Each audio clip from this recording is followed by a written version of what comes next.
สวัสดีค่ะทุกคนยินดีต้อนรับเข้าสู่วิดีโอนี้นะคะวันนี้เราจะมาเรียนแพทเทิร์นที่สำคัญมากในภาษาไทยเป็นแพทเทิร์นที่ภาษาอังกฤษไม่เหมือนกับภาษาไทยตัวอย่างเช่น can't see กับ can't find ภาษาไทยพูดยังไงภาษาไทยไม่เหมือนภาษาอังกฤษคนไทยพูดว่ามองไม่เห็น I can't see หาไม่เจอI can't find มาดูคำแรกคำว่ามองเห็นมองคือ to look เห็นคือ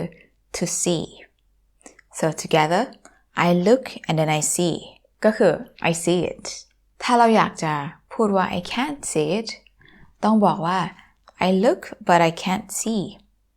มองไม่เห็นตัวอย่างเช่นดูนกสิดูนกบนต้นไม้ look at the bird on the tree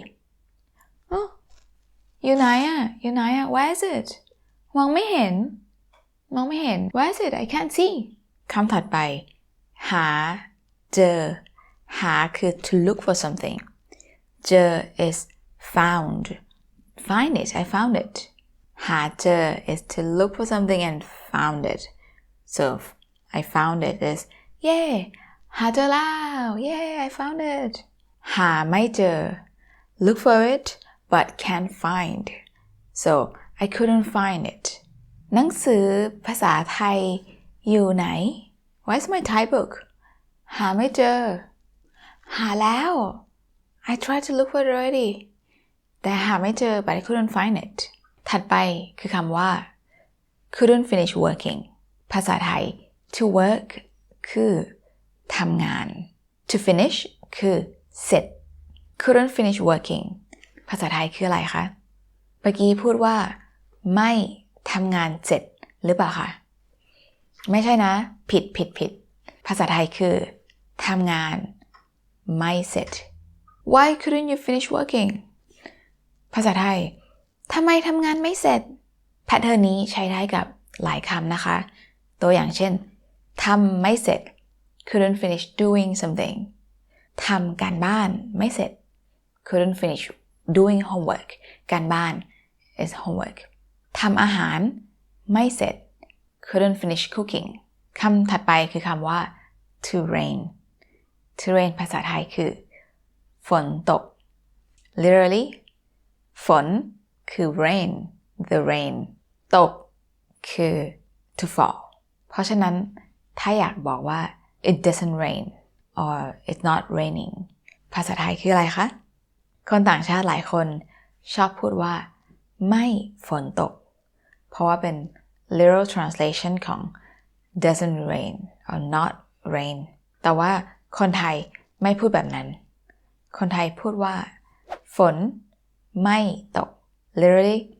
rain doesn't fall เพราะฉะนั้นถ้าพวกคุณพูดว่าไม่ฝนตกแบบนี้ผิดนะคะต้องเปลี่ยนเป็นฝนไม่ตกคำถัดไปคือคำว่า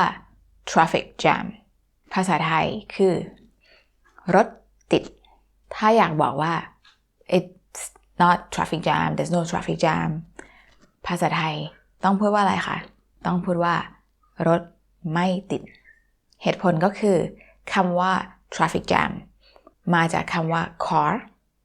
and stuck or stick คำว่าติดคือ stuck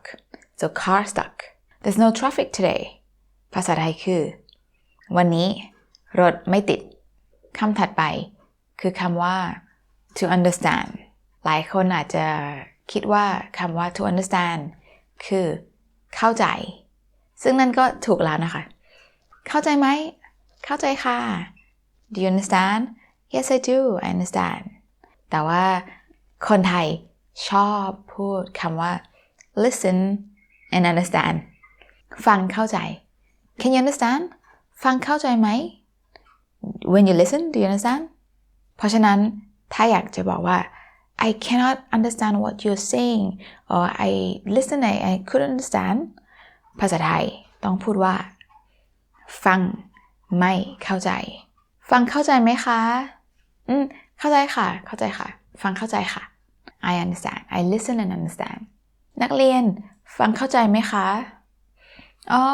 ฟังไม่เข้าใจค่ะครู Student do you understand I'm sorry I don't understand teacher เป็นยังไงคะทุกคนยากไหมแพทเทิร์นนี้เป็นแพทเทิร์นของภาษาไทยที่ไม่เหมือนภาษาอังกฤษเพราะฉะนั้นอาจจะรู้สึกยากนิดหน่อยนะคะถ้ามีใครอยากฝึกเพิ่มเติมแล้วก็อยากจะเข้าใจมากขึ้นเข้ามาใน Patreon ของ Grace นะคะในนั้น Grace จะอธิบายเพิ่มเติมแล้วก็จะมีตัวอย่างเพิ่มเติมบ๊ายบายค่ะเจอกันในวิดีโอหน้าบ๊ายบาย